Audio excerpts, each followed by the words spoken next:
Just when we thought the Buccaneers were the banged-up team going into this game, not so fast. Yeah, the proverbial flurry of injuries really struck the Eagles this week. It certainly did. We're going to get into all of that.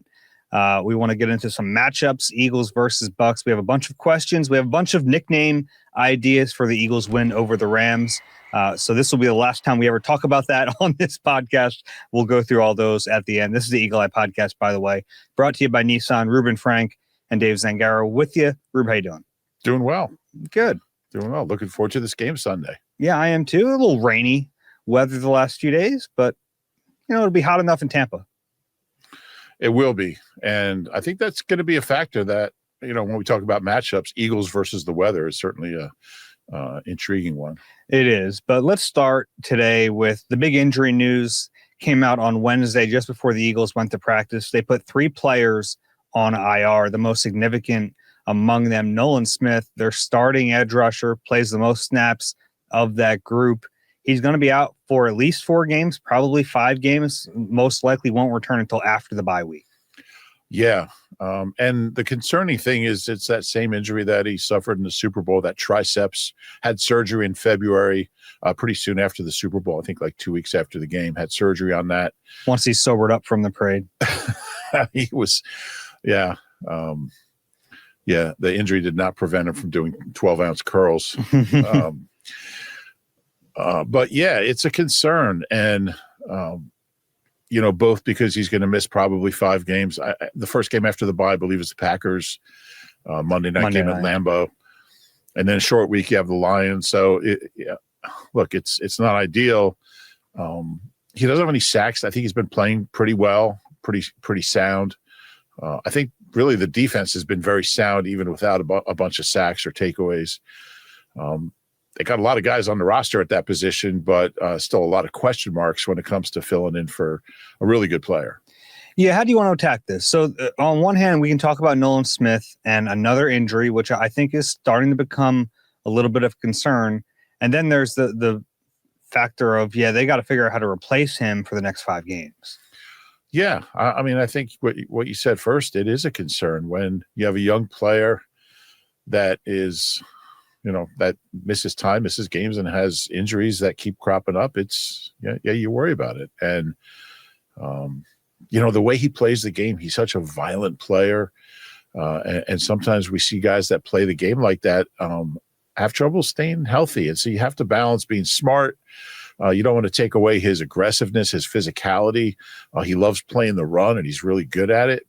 But you need him on the field as well. Yeah, it's to me, it's what makes him a special player is that I've said weaponizes his body. When he sees a pulling guard, I think he takes it as like a slight, and he wants to surprise the heck out of them and wallop them. And you love that, but I think you don't want to change that because that's what makes him who he is. But yeah, he's a little undersized at the position, and I think long term you worry about the injuries, and the injuries were a thing with him from day one. You remember the shoulder injury in his rookie training camp. That's my baby. Sometimes it works, sometimes it don't. Like, I think all the way back to that. And he's tough. He plays through stuff, but he's going to miss some time most likely. Well, yeah, he's definitely going to miss, almost a third of the season. So something to keep an eye on moving forward. You just hope that when he comes back, he can stay healthy the rest of the season because they're going to need him.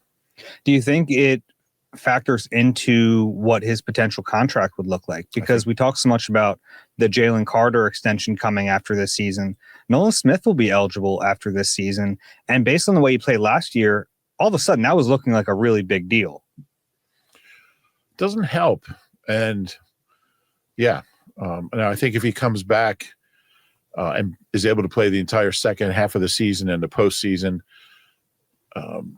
it probably won't make a big difference. But if this is an ongoing thing, if he starts missing some other games, if he has to go back on IR, and who knows, hopefully he's healthy the rest of the year. But if he's not, it certainly is part of the equation when Howie sits down with his agent to work out the deal. Yeah. Or not, and we'll see what happens. Yeah, it's just something, and it's a shame because he's become such a good player, and he was someone who that first year didn't go to plan, and everyone started wondering man, is this guy ever going to live up to that? The next year, he was great. I mean, last year he was really good. To see a young player play the way he did in the postseason, what do you have, 4 sacks in the playoffs? Eagles single season record, only half off the overall record. I think BG had 4.5, maybe 5, but it was a real breakthrough for him, and it came in the most important time of the year. So I think I had him down for 10.5 or 11 sacks this year, maybe 12. It's not going to get there in half a season, but you just want to see him come back. And I think he's one of those guys that the stats don't really measure. I mean, he's played well these first 3 games. So he's been very good. There's not really a stat for setting the edge on a run play. Right, exactly. So, but the eye test tells you he's playing well. Mm-hmm. Yeah. I think the same goes for Jalix as well. Yeah, I agree with that. Jalix has flashed a lot, and we'll get into the ways the Eagles are going to replace Nolan Smith. The last thing I had on Nolan, on one hand, it's a real positive that it's not a season-ending injury. On the other hand, I think it's concerning that it's linked to the surgery he had in February. Yeah, and he won't need surgery as of right now. That's not part of the treatment plan, so that's encouraging. So it's not as serious, and obviously there's different degrees of this triceps injury. But anytime an injury crops up again, it's cause for concern. Certainly. Okay, so how did they replace him? You look at the snap count so far this season. Nolan Smith ahead of everyone on that 79%. 76%. Okay. So I don't have my laptop in front of me. I'm charging it. I forgot to charge it last night. Okay. So I'm just going to guess on these things. Well, I have it in front of me, so you don't have to guess. Well, you were like waiting for me to say. I was not waiting for you to say it. All right. You jumped in there. Nolan Smith, 142 snaps, 76%. So he's at the top of the list. Jalix Hunt is second, 116. That's 62%. So I don't know if Jalix will make up that complete distance there, but he's going to have to play a little bit more, you would think. Yeah, he's going to have to play a little bit more, but you're talking about almost 50 snaps a game. Obviously, he can't do that by himself. So I do think he can handle a little bit more, but I'm not sure. I'm not sure how high you want to go with him. Yeah, that's fair. Actually, next in the snap count this year is Josh Uche, just because he's played 3 games, 54 snaps, 29%. But let's talk about Zangaro Smith, because he's played 44 snaps. That is correct. 44 snaps, 24%. But again, in 2 games, was not there for the opener. To me, this seems pretty obvious. Zangaro Smith should become a starter. He should become the guy who plays second most by a wide margin. Yeah, and he averaged close to 40 snaps a game last year. I know he's an older guy and he wasn't at camp, but he told me yesterday in the locker room he has a half of a football field in his house, and he's been making good money, huh? Yeah, he lives in Orlando, so he'll be back near home this weekend. But he also said it was interesting. He said they've been giving me a little bit more. He said it takes about a month to learn the defense. He's been here almost 3 weeks, I think. He said it's hard. It's like, he said these guys have been here through OTAs and training camp. I'm just learning it now. He said he's really just worked on nickel so far, and he's got to learn base this week. He said this week's going to double his homework assignment. He says physically I can play a lot more snaps. It's just a matter of kind of learning the defense. And he said it's not hard. It just takes some time. And so he's going to accelerate that process this week. I mean, I don't see any reason. I mean, he's handled 22 snaps a game easily. He's been good at the end of games. I don't see any reason he can't go over 30.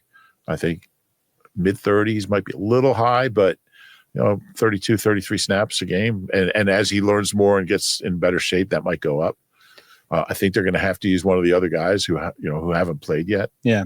It's interesting because you're right. From a physical standpoint, even though he's 33, he's had huge workloads in his career. Just last year, he had played 618 snaps. So, and I think it was, 37 or 38 a game with spread over 2 teams.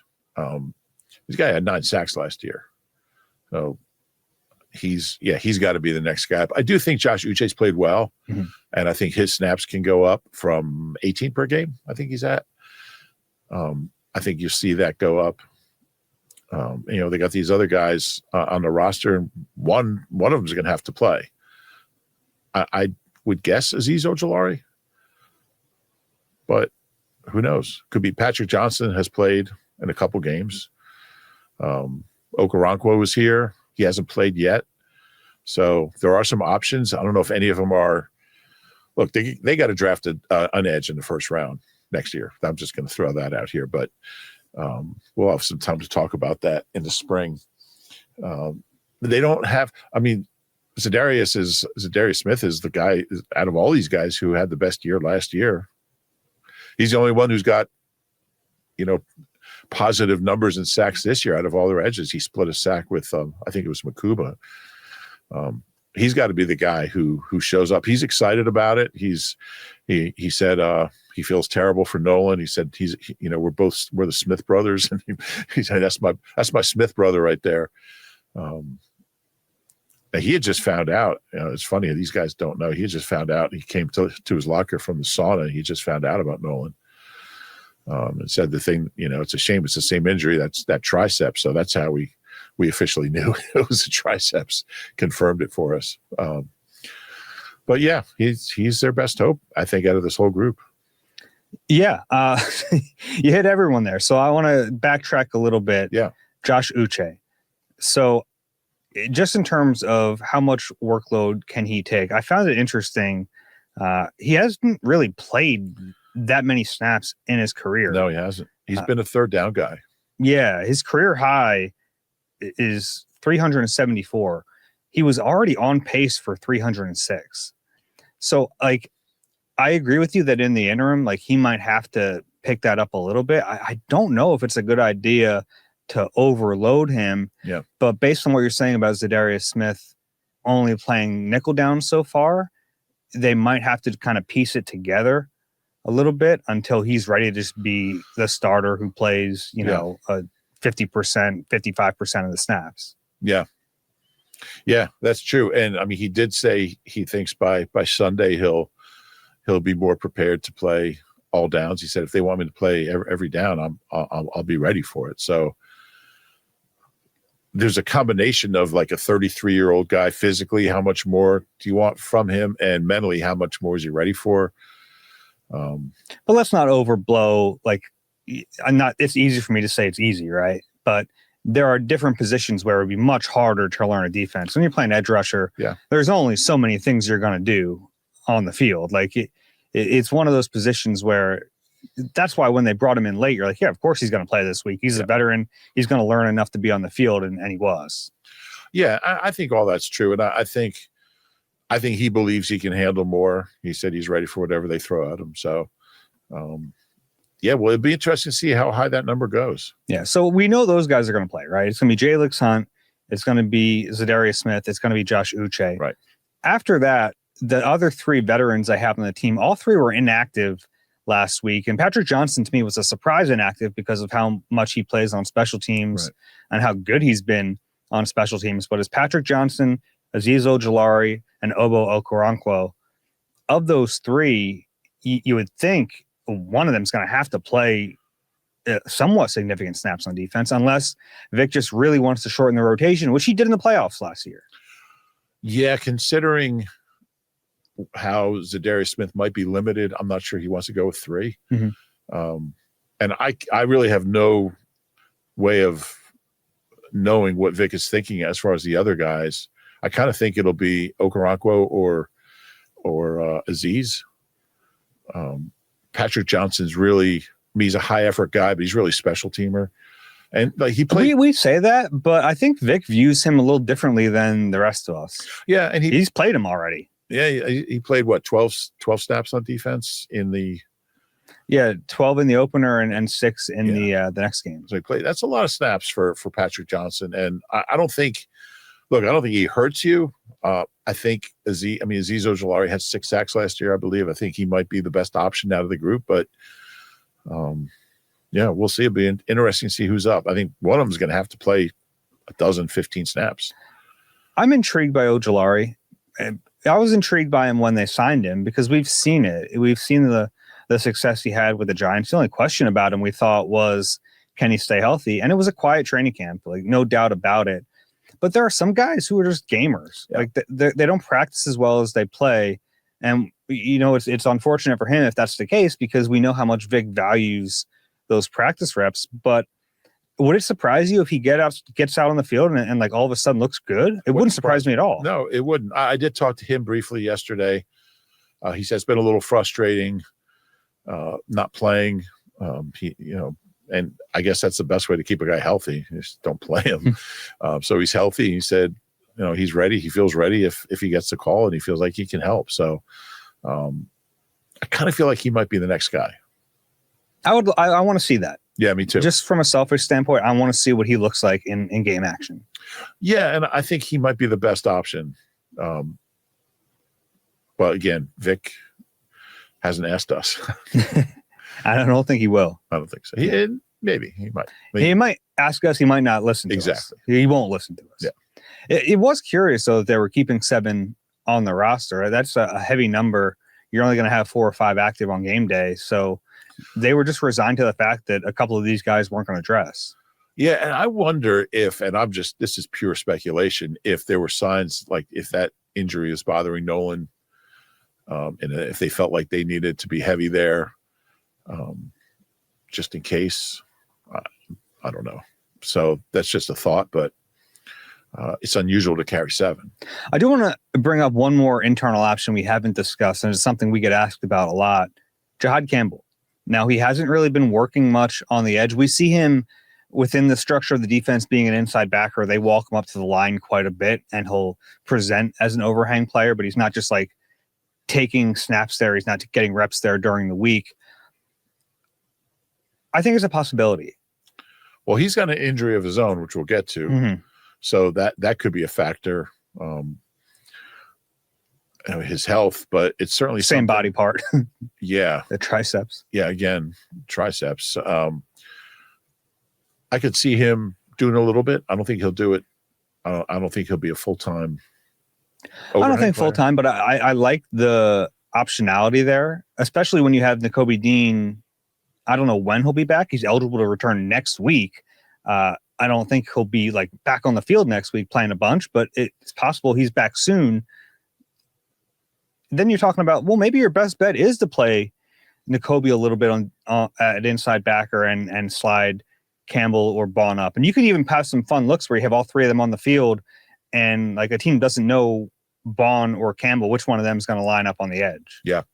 Yeah. It is an option. I guess they can open Nakobe's practice window on Monday, I guess is how it would work. Then they have 21 days to either shut him down, activate him, or release him in theory, but I don't think they'll do that. Yeah, it's a fun option. And the injury is the one concern with him. We don't even know if he's going to play. But if he does, I could see him having a little bit of that role. Yeah. So, and I'd like to see that. I really would. I would too. And I don't think he's going to be refined as an edge rusher, but he's athletic enough that I think he would win. I think he'd do anything. I just think he's such an athlete. He's very smart. He works hard. I think he would do well wherever you put him. Okay. In addition to Nolan Smith, the Eagles also put Jacorian Bennett and Darius Cooper on IR. We saw Cooper's shoulder. It looked like it was hanging there. Jacorian Bennett maybe got hurt on that last play where he blocks for Jordan Davis to escape down the field for that 61-yard touchdown. But it's worth noting that Bennett, we should mention to replace those guys on the roster, they signed Marcus Epps, Cameron Latu, and Perry Nickerson. Who were all in the practice squad. All in the practice squad. So they bumped those guys up. And then to the practice squad, they signed Lance Dixon, Eli Ricks. He's back. And Quez Watkins. Well, let's not get ahead of ourselves. Yeah, we'll talk about Quez another day.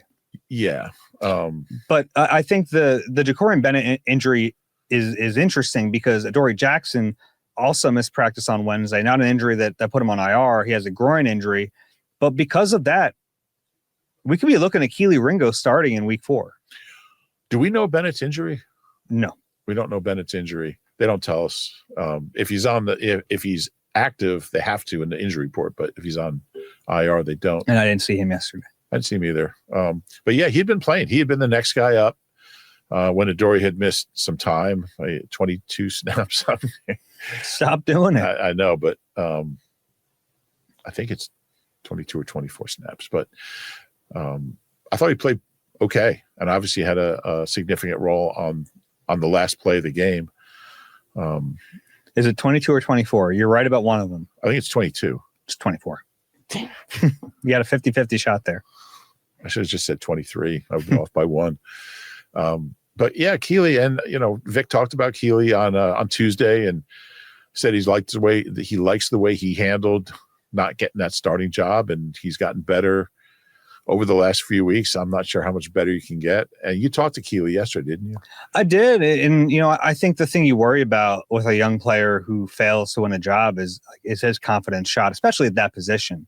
And I don't think we really know what's going on inside his head, but he's certainly speaking like he's a confident player. And that, I asked him, like, how did you get over the disappointment of not winning that job? And he said, there was nothing to get over. Like, I still have a role here. I just have to be ready for my opportunity. And like, if that's the way he's looking at it, that's really healthy. I think that's really important. You would think that there'd be some human nature element of this where, yeah, like you came in and you were the starter on day one of training camp.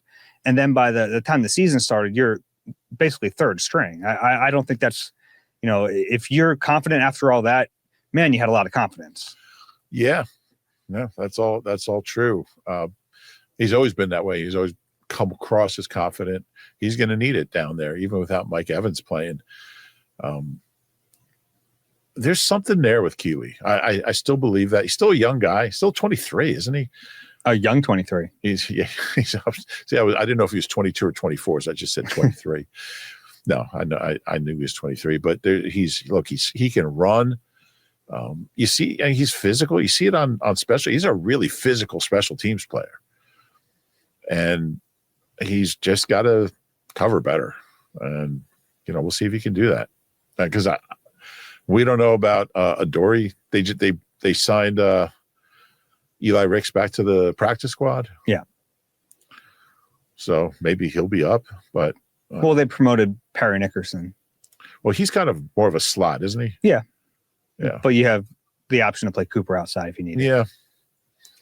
Yeah, Eli's an outside guy. Yeah, Perry Nickerson's a great story. I mean, he hasn't played in a few years, right? Maybe with the Vikings. I got to stop guessing on this stuff. I usually have my laptop right here. Yeah. I can look it up. Then you guess and then you look it up. Right. That's true. But yeah, it's going to be kind of a makeshift secondary. We'll see how it goes against a hot quarterback. Yeah. We'll get the matchups in a bit. Other injury stuff. Lane Johnson did practice limited on Wednesday, but I think it's trending toward him being able to play. It's just those stingers, the neck injury. He just couldn't move his head during the game on Sunday. So hopefully they'll have him back. The guys who did not practice, we mentioned Adoree Jackson, Zach Bond with a knee injury, Jihad Campbell triceps, both didn't practice. I think both of them kind of intimated that they'll be ready to play on Sunday, but we'll see. Bond had a pretty big knee brace on that left leg on Wednesday. Yeah, it's a little scary because as much as I think we both like Trot and feel like Smile Mondon's a nice prospect, I mean, you don't want them to both be starting. I think Trot, if you have Bond or Campbell and you start Trot as a second guy, I think it's okay. I thought Trot had a really good camp. He's a little limited just physically with his size, but I like the player. But if you're missing both starting linebackers now,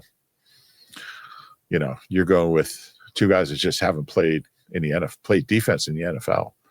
Yeah, I kind of agree with you. If Trout has to be out there, you want one of those other starters to be with him. Yeah. Yeah, but preferably Bond. Yeah, I would think. Ideally. Just because he's the more experienced. Yeah. Yeah, and it looks like they'll have one or possibly both. So I think today's a big day. We'll see if either one gets on the field and if they're limited, if they're full, and they got to practice by tomorrow, they won't play. Yeah, full disclosure, we were recording this Thursday morning, so before practice.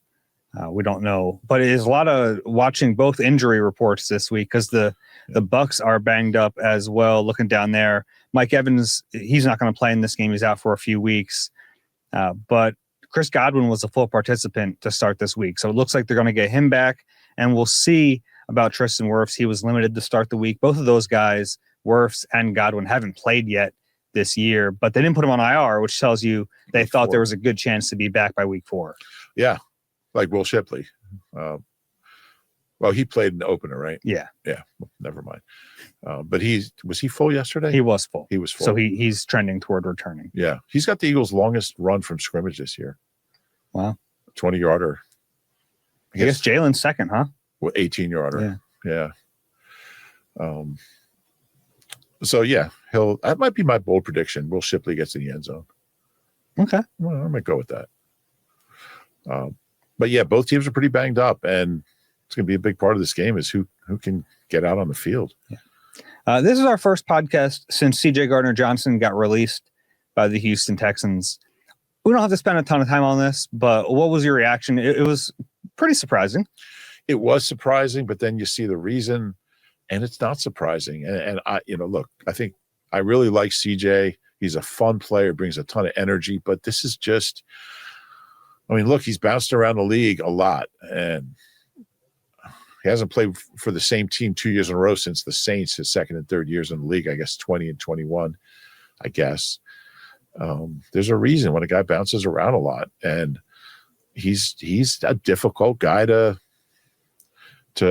keep in line. And I think he's tough on coaches. And the reports out of Houston were that he was criticizing one of his players who makes more than him, stuff like that. Criticizing the scheme, his role in it. Yeah, he should be playing more. You can't have that. And it's been a disappointing start down there. They're 0-3. They're 0-3. They've been a 10-7, 10-win team the last 2 years. You don't need that kind of negativity or just whatever he brings sometimes. And we've seen both sides of it here. He has 12 interceptions in 2 seasons with this team, and both have been Super Bowl seasons. Yeah. But there's bad CJ as well, and it's hard to rein him in. It's pretty amazing that both of the players traded in that deal are free agents right now. Yeah, Kenyon Green has been released 3 times by the Eagles. I would think eventually he'll be back with them on the practice squad, but maybe there's a point where he's like, I'm not doing this anymore. And CJ's a free agent. And, it's funny. We joked about like who won that trade. No one, but I don't know. At least Kenyon Green hasn't caused any issues in the Eagles locker room. And I think the expectations were higher for CJ. So, sure. Yeah, I think that's, but yeah, Kenyon Green, I wouldn't be surprised if CJ's on the street for a while. Yeah, that's the thing. And, you're trying to think about, well, what kind of team would want him? If you're a good team, you think, okay, well, he's a good player. Maybe you want to add that to our team to give us a push. But if you're a good team, you probably have some good locker room chemistry going. That is such a finicky thing. You have to know that your locker room can handle it. And I don't know if you can rely on that. And if you're a bad team, it's not worth it. Right. So I think it's hard to find a landing spot for him. Normally when a guy becomes released, you look for where is there some familiarity? But with CJ, I'm not sure that necessarily helps. It might be a negative. Yeah, it might. And I don't know his relationship with Aaron Glenn, who coached him in Detroit, now the head coach of the Jets. But I don't know if that would make sense for them. Yeah. And, obviously people have been asking us about the Eagles. I don't see it happening. They have a good room that they like. They have Reed Blankenship. They have Andrew Makuba, who's a second-round rookie who's been playing pretty well. Sidney Brown has given them some decent snaps. Yeah, they got rid of CJ twice now. Well, they let him walk once, and they traded him away a second time. Maybe if there was an injury, but short of that, I'd be surprised, wouldn't you? Yeah. Yeah. The Saints moved on from him. The Eagles moved on from him. The Lions moved on from him. The Eagles moved on from him again. And now the Texans have moved on from him. So it's a shame because I like CJ. Yeah. I think he's got a fun personality when things are going well. But he's just not helping himself. Yeah. And he's already had the reputation, and now it's kind of been backed up multiple times. it's just a shame because he's a good player. Yeah, he's a fun player. Yep. And he's a physical player, and he's a ball hawk, and he does so many good things. Yeah, you just wish he'd get out of his own way. Yeah, well said. All right, let's take a break. We have matchups and then a bunch of questions and nicknames for the Eagles-Rams game coming up on the other side. You deserve a car that thrills you, a car that puts goosebumps on your goosebumps. At Nissan, we've got everything from turbocharged SUVs to 100% electric vehicles that'll make your heart beat faster. Experience the thrill for yourself and shop your local Nissan store and NissanUSA.com today. Back on the Eagle Eye Podcast, Reuben Frank, Dave Zangaro with you. Rube, the first matchup really is the Eagles versus the Heat and how they handle it, because last year, week 4, it was tough. Yeah, what's the latest forecast? Mid-90s? Yeah, like low 90s, but real feel pushing 100. Yeah. Very humid, obviously. Yeah, and I think you'll see, I think you'll see guys rotate a little more. I do think the Eagles are in pretty good shape. Excuse me, but it's different. It's different when you're down in that heat. It's like playing in soup. Going down a day early, we mentioned that on Tuesday. Vic doesn't seem like he's a big fan of it. I love Vic so much. The team is making an effort to go a day early because they clearly think it's going to help. And someone asks Vic, he's like, I don't think so. I don't think it'll help. You don't acclimate in one day. Yeah. And Vic's right about that. I think the best way to approach it, first of all, what is acclimate? I mean, you're going to be out there for 45 minutes doing a walkthrough on Friday. It's just none of Saturday. It. On Saturday. Yeah, you're going to practice here and then fly down. I think that science, and I could be wrong, and somebody correct me if I am, I'm sure you will, the more you stay out of the heat, the better prepared you are for the game. You stay out of the heat, because that's why, like, teams minimize, like, when they go to play in London or somewhere, like they used to be, you would go down, spend the whole week there to acclimate. Now they just fly in and play the game and fly out. Long flight. Yeah, I just don't know if going down a day early is going to help. Maybe it gives them extra hydration time after the flight. You can hydrate here. Sure. Yeah. But planes dehydrate you. Maybe you get further away from that. Yeah, I don't know. And Nick didn't really get into the specifics of why they're doing this. But maybe there's a placebo effect here too. Like things haven't gone well down there. Change up the routine. And maybe if you think it helps, maybe it does help. I had a friend in college who was addicted to placebos. It's awful. Okay. The first matchup. You're proud of that one? Not really. Okay. This is the one that's always going to be when the Eagles play the Bucs, which is quite often. It seems that way. Jalen Hurts against the Todd Bowles blitz, because we know Todd's bringing it. Yeah. And most of Todd's blitzes are off the edge. And that's the one thing, like, he gets exotic with it, but a lot of them come from the edges. Yeah, and I think Jalen's gotten better at dealing with the blitz. I'll never forget that playoff game when it looked like they hadn't prepared at all for it. We all looked like they had never seen a blitz. That was crazy. But, yeah, I think, Jalen sees the blitz now as an opportunity for a big play. But, yeah, he brings a bunch of exotic ones and new ones and different ones that Jalen hasn't seen that they haven't prepared for. So that's always going to be number one in this matchup, is how the Eagles, and not just Jalen, but the whole offense, how they deal with the blitz. Yeah, and obviously he has more of a role in that now than when he was playing earlier in his career, especially because Jason Kelce was there and he handled so much of that.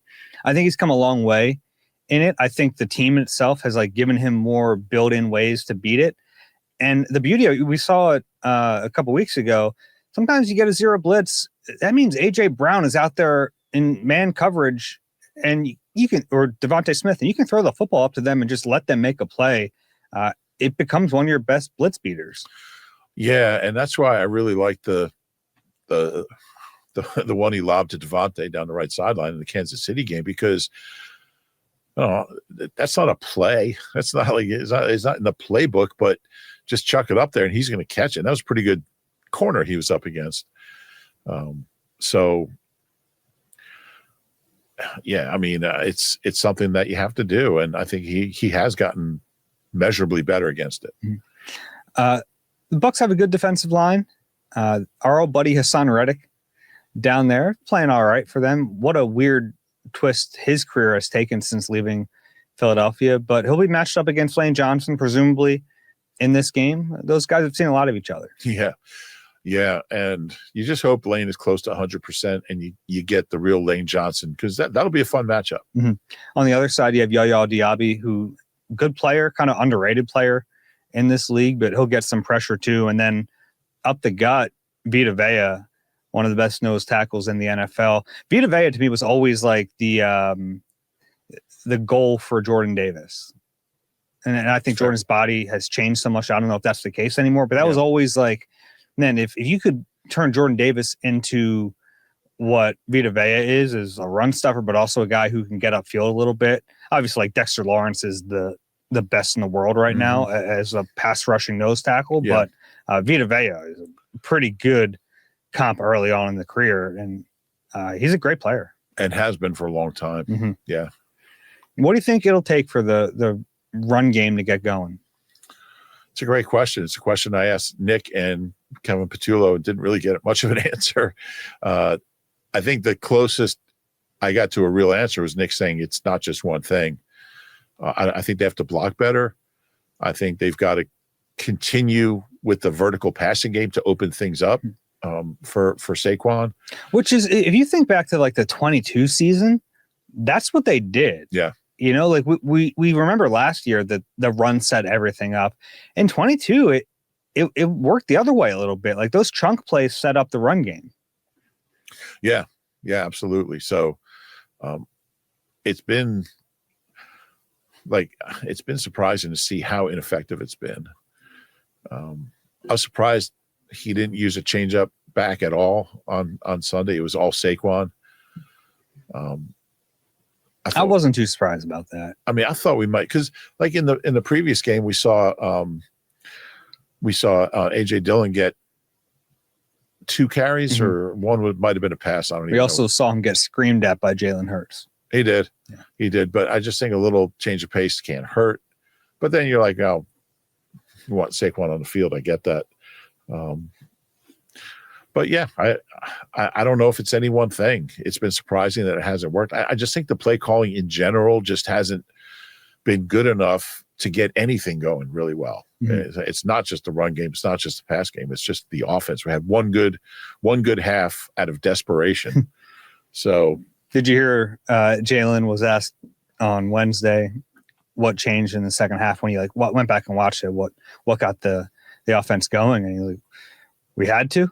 It's a pretty good answer. Yeah, it is a good answer, and that's why I asked Patullo on Tuesday, like, you know, do you feel like you can get the offense rolling without falling behind 19 points? And that's the interesting challenge. Get going from the jump. The other thing I found interesting was that Jalen made sure to give Kevin Patullo credit for turning things around. Yeah, which makes me wonder if he's a little rabbit-eared.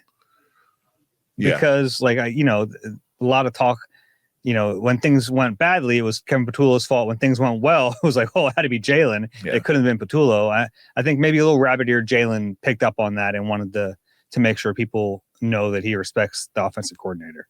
Or think that. Yeah, that was interesting. This is a bit, look, he's got to be better, Patullo. Mm-hmm. And I don't think it's all on him. It's still Nick's offense, but he's got to call plays better. Yeah, Nick and Jalen's offense. Yeah. Other side, Eagles defensive line has a chance to make some plays in this one, even without Nolan Smith. That Bucs O-line is really banged up. A chance they're going to be down 3 starters. They're definitely down 2. Yeah. Luke Gedeke is out and Cody Mauch is out. Tristan Wirfs maybe returns. Either way, you have a chance to get some pressure on Baker Mayfield and to slow down the run. Yeah, and I think we need more from the Eagles D-line. I don't think they've been bad by any means, but 3 sacks in 3 games, 2.5 by the D-line. It's just that's not enough. And I know it's not just about sacks. I think they've pressured well at times. Stafford got the ball out so quick. Mahomes is tough to bring down. So there's a lot of circumstance involved. Yeah. So I think this is a good opportunity for them to to assert themselves. Yeah. Not only are the Bucs down players, but they've like kind of shuffled guys. Like their center's playing left tackle, their guards playing center. So it's something that like we've seen Jeff Stoutland hates doing those sort of things because it can get your offensive line out of whack. And that's, I guess they're playing okay, but that's something to watch in this game. Yeah, no doubt. Baker Mayfield having a good season so far. I like that Vic brought up his scrambling ability because that's something we saw really hurt the Eagles against Patrick Mahomes. And the only player in the league right now with more scrambling yards than Baker Mayfield is Mahomes. Yeah, and he doesn't do it a ton, but when he does it, he's good at it. He picks the right times, and he can hurt you. Yeah, he has, I have it in front of me here, 118 yards on 10 scrambles. So he's picking them up in big chunks. Yeah.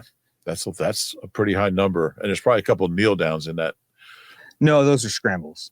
Oh, okay, those are just scrambles. Just scrambles. Okay. Well, I'm glad you eliminated the kneel downs from the equation. He's a dangerous guy. He plays the game with a lot of, I don't know what's the word, just moxie. Yeah, that's a good one. He's just it's just hard to beat him. It's just hard to beat this guy. He's been through a lot of ups and downs in his career, and he's just found a great place. And he wins a lot of games. He certainly does. And they have looks like Chris Godwin back in this one. Emeka Egbuka has been fantastic. Yeah. The rookie receiver from Ohio State.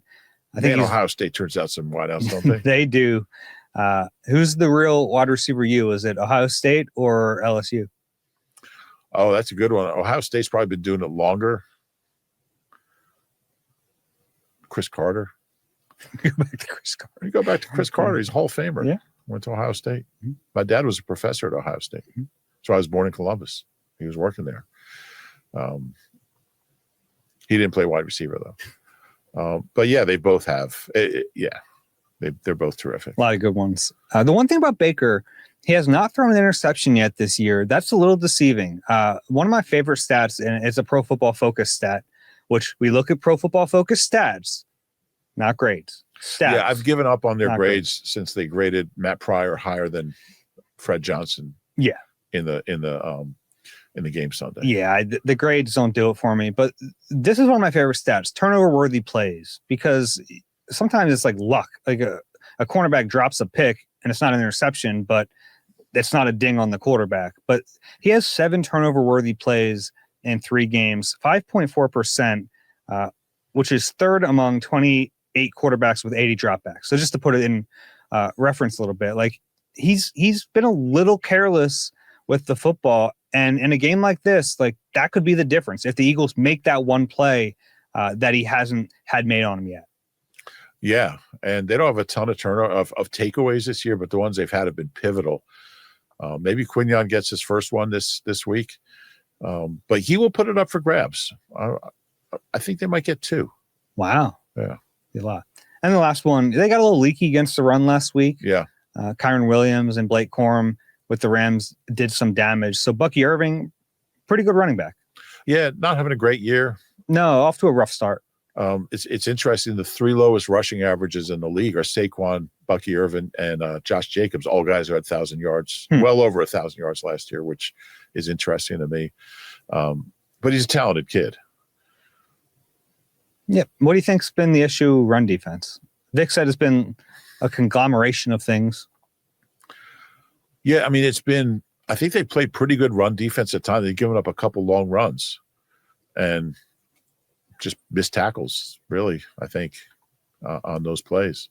And Vic took a little bit of it, too. He said some of the play calls haven't helped him. He always will do that, unlike some coaches. All right. Email time. Oh. Eagle@NBCUni.com. So do you want to start with the names for this Rams Let's get game? those out of the way. Okay. Yeah. We and I mean, gosh, if I missed yours, I apologize. There are so many. Let's just go through them. I have about 20 of them in front of me. Do you really? So say yay or nay. We'll remove the nays and we'll end up with the yays and we'll pick one from there. Okay. Sound good? Okay. From Ryan. And when a lot of them were like kind of duplicates. So from Ryan, Broad Street Block Party. You're out on that. No, I do like the band Block Party, though. Oh, I kind of like that one. All right, we'll remove it. Scott, the Block Party Bowl. No. Okay. Joe, Jordan from the Block.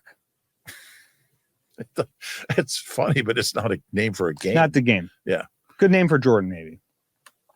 Doug, goes the classic, the Jordan Davis game or Block Party on Broad Street? No. Neither. No. We might not end up with one at this rate. I have high standards for From nicknames. Damien, the Thick Six game. The Thick Six game. Yeah.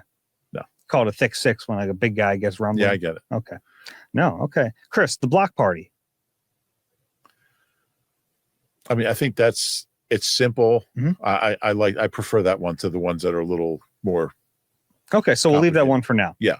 James, lashing at the link. Lashing? Lashing. No. Avery. Oh, we found Avery Williams. Fun. Avery actually said, I can't believe Rube took me in that draft. He's been on his couch this whole season. He did make an appearance in my Xavier Gibson story. Okay, I kind of ran through all the returners they've had. The double block game. No. I think it was like a play on the double doink game. Yeah, I Yep. get it. But doink is a word that lends itself to a nickname. I agree with that. Block, yeah. Ned, South Philly Block Party or Dog Day Afternoon? Dog Day Afternoon. Like Georgia Bulldogs. I think that's taken. No. James, Battering Rams. Again, it's clever, but it doesn't really work for a game nickname. Okay. Hey, do you remember going to the Battering Rams game? Yeah, I get that. This next one, I'm going to overrule you and at least keep it in the finalists. You have the authority to overrule me. I can do whatever I want. I'm reading all the names. This was sent in from a bunch of people. The Silence of the Rams. Again, same complaint about that one. It doesn't sound like a game. Okay, well, There's no word in there that makes it a game. But I mean, it's a clever. We're going to keep words. it for now. Ashley, Block Party at the Link. No. The Lincoln Leap. He didn't leap. The Davis Dash. The No. dash wasn't the pivotal part of the play. Okay. Neil, Big Man Block Party. No. James, the Davis Denial or the Hollywood SWAT. The Hollywood SWAT. I mean, you have to ask yourself, is anyone really going to call that game by these phrases? So you're out on those. Yeah. Lennox, Don't Blink at the Link. Don't blink at the link. No. Did anybody just like the block bowl? The Double Block Shock from Pat. Oh. The Philly Block Special from Joel.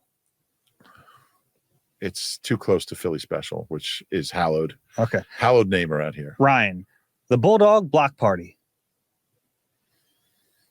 I'll include it in the mix. Okay. Bo, the SWAT Team. That's more of a nickname, I guess, for those guys. Yeah. Yeah. The LA Heist. No. I didn't hate that one, like stealing a game from LA. But that's fine. The Double Block Game. Doesn't have enough juice to it. Okay. This one is from Dave, but he said he did it on Chat GPT. So if this one wins, the robot overlords are going to be pretty happy. All right. The Great Wall of Georgia. Again, it describes them, but not the game. The game. Okay, so we're left with the Block Party, Silence of the Rams, the Bulldog Block Party. So it really comes down to Bulldog Block Party versus Block Party. I think just Block Party. Just the Block Party. Yeah, just keep it simple. Okay. The Block Party it is. I don't think it'll stick though. If it hasn't stuck by now, it's not going to stick. That's the thing. It's like it has to happen organically. Right. That's kind of like AJ trying to create his Ayo chant. It's like he's really trying, and it's kind of working. A little bit. A little bit. After he caught that 8. It's gaining some momentum. It's because they put it up on the boards. Oh, is that right? Yeah. Okay. He's trying. I give him credit for trying. Yeah. It's getting closer. All right. The actual question. So we'll go with the Block Party from Chris. I think a bunch of other people sent us that one. So the Block Party, it is. And The please band don't. block party is spelled BLOC. Okay. Please don't send any more. The inbox has been flooded. It was like stressful going through all of them. I'm sure it was. From Andrew. Hello, gentlemen. Thanks for getting to my question.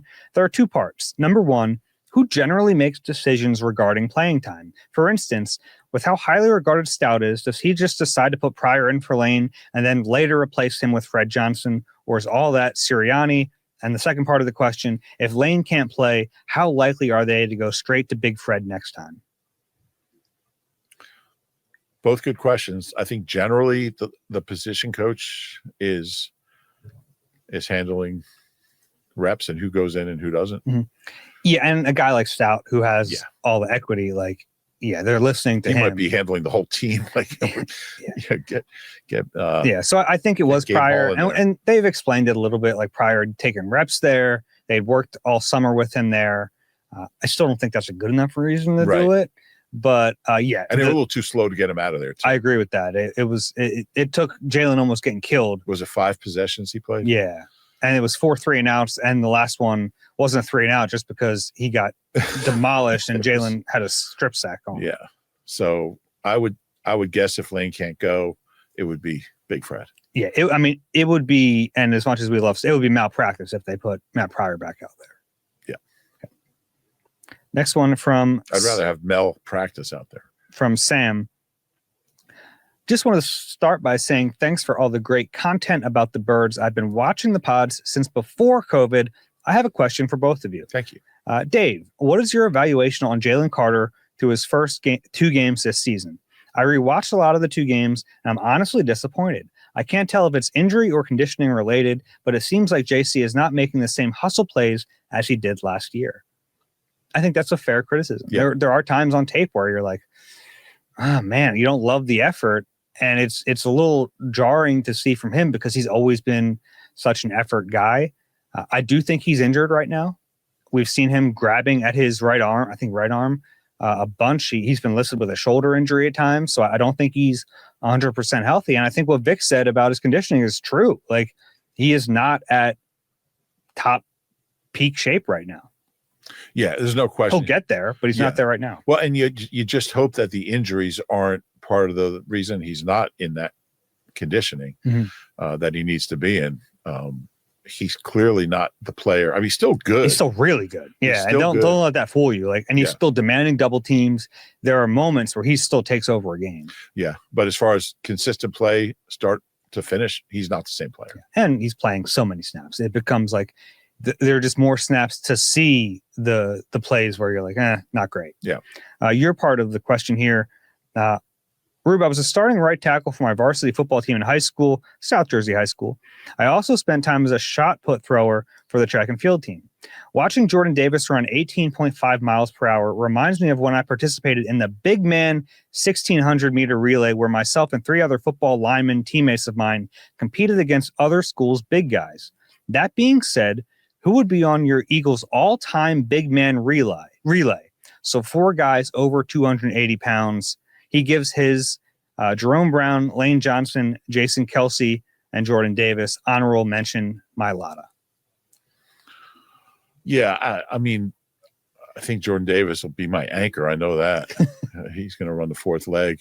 He didn't say what high school he went to. I probably know his PR in the shot. He just said South Jersey School. All right, I'm going to go through each school and say the shot put school record. All right, we'll do it alphabetically. You know that, but not how many snaps Jacorian Bennett played. I was off by 2. All right, who's the first school? Audubon, alphabetically. I don't want to do this. All right, I won't do that. Thank you. I wasn't going to do it. I don't know. Jerome and Jerome's a good pick for you. Yeah. Okay. Yeah. Kelce. Yeah, but so here's the thing. He said a 4x4 or 4x1. He said 1,600-meter relay. I'm not sure Jerome was going to. You know how he. I like the idea of a 4x1 better. Yeah. Yeah, Jerome would be on that one. I mean, don't let them round the track. Reggie was fast. He was 285, so he qualifies. Kelce certainly. Yeah, those are good names. Least no, there would be some on that one. From Ryan. Hey, Reuben, Dave. My name's Ryan. I've been a big fan of the show for a while. Thank you. Random stupid rant. And you'll like this one. I like random stupid rants. What is Lincoln Financial Field's obsession with the I Don't Care song? Jordan Davis blocks the field goal to win the game. The Link is rocking, and I hear, I just crashed my car into a bridge. I don't care. Like, what? This isn't 2012. And even if it was, why is that song played like every single drive? Has zero relevance to the team, and it isn't even a pump-up song. Sorry for the dumb rant. No, it's the smartest rant we've ever gotten. It's the best email we've ever gotten. It's a rant I've heard many times from the guy sitting across from me. The people that do the music at the Link are morons.